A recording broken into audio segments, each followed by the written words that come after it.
কিন্তু বেতন নিতেন যতটুকু প্রয়োজন ততটুকু, অতিরিক্ত বেতন তিনি রাষ্ট্রের কোষাগার থেকে নিতেন না। তিনি খেলাফতের দায়িত্ব পালন করছেন।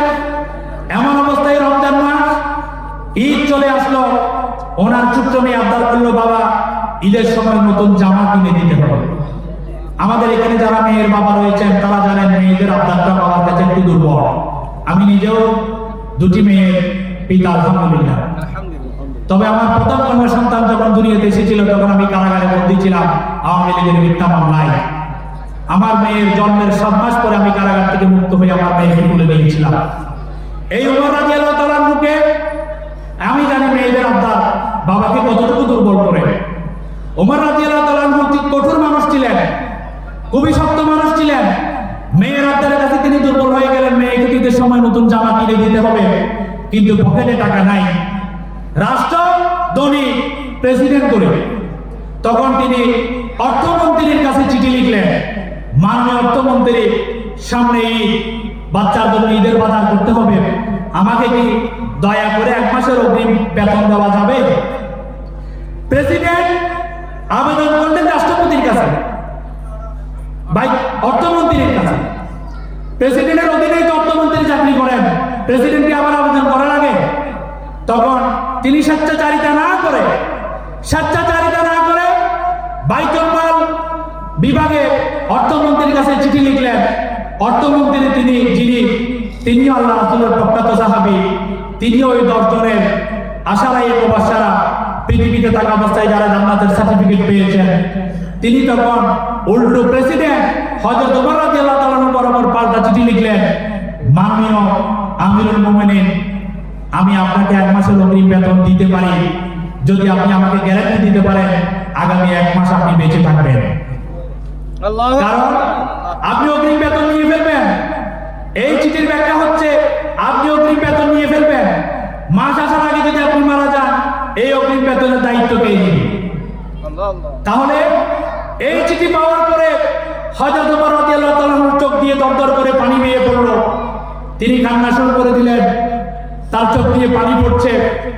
তিনি আবার পাল্টা চিঠি লিখলেন অর্থমন্ত্রীর কাছে, মাননীয় অর্থমন্ত্রী, আমি আপনার কাছে 1 মাসের বেতন চেয়ে চিঠি লিখেছিলাম, আমি আমার আবেদন প্রত্যাহার করছি। আমি 1 মাসের বেতন নিব না অগ্রিম, কারণ আমি আগামী 1 মাস বেঁচে থাকার গ্যারান্টি আপনাকে দিতে পারবো না। আজকে আমরা দেখেছি শেখ হাসিনার ছেলে জয় বাংলাদেশের মানুষকে কোনো সেবা না দিয়ে প্রতি মাসে উপদেষ্টার চেয়ারের নাম দিয়ে 2 কোটি টাকা করে বেতন তুলেছিল। এই বেতন এদেশের সিএনজি ড্রাইভারের ট্যাক্সের দেওয়া বেতন, এই বেতন এদেশের রিকশা ড্রাইভারদের দেওয়া ট্যাক্সের দেওয়া বেতন।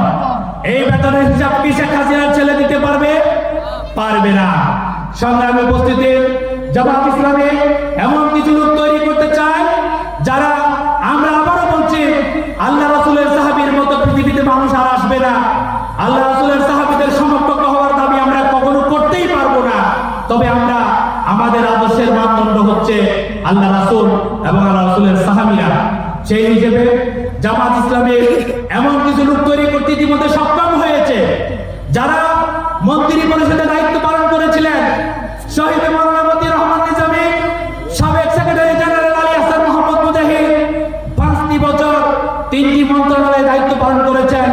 5 বছর পরে যখন ওনারা দায়িত্ব ছেড়েছেন, দুদক সহ বিভিন্ন দুর্নীতি দমন কমিশন এবং এনজিও সংস্থা সেখানে অনিবীক্ষণ যন্ত্র দিয়ে নিজামী মুজাহিদের 1 টাকা দুর্নীতি প্রমাণ করতে পারে নাই। সংগ্রামে উপস্থিতি, ইসলামী ছাত্র শিবির এমন কিছু লোক তৈরি করতে সক্ষম হয়েছে যারা বিভিন্ন প্রতিষ্ঠানের নেতৃত্ব দিচ্ছে, সেখানে কোনো দুর্নীতির গন্ধ পাওয়া যায় না। আজকে আমাদের কাছে অভিযোগ আসে যে মসজিদ কমিটির সেক্রেটারি মসজিদ কমিটির টাকা ভেঙে খেয়ে ফেলেছে, স্কুল কমিটির সভাপতি স্কুল ফান্ডের টাকা খেয়ে ফেলেছে। আমাদের কাছে অভিযোগ আসে মাদ্রাসা কমিটির সভাপতি মাদ্রাসা কমিটির টাকা খেয়ে ফেলেছে। এই সালিশগুলো করতে করতে এখন আমাদের দিন যায়, রাত যায়। আমরা বলছি আগামী দিনে দুর্নীতি মুক্ত, লুটপাট মুক্ত প্রশাসন এবং সমাজ গঠন করতে হলে বাংলার জমিনে জামাত ইসলামী, ইসলামী ছাত্র শিবিরের বিকল্প নাই। আগামী দিনে আপনারা যদি দুর্নীতি মুক্ত রাষ্ট্র গঠন করতে চান,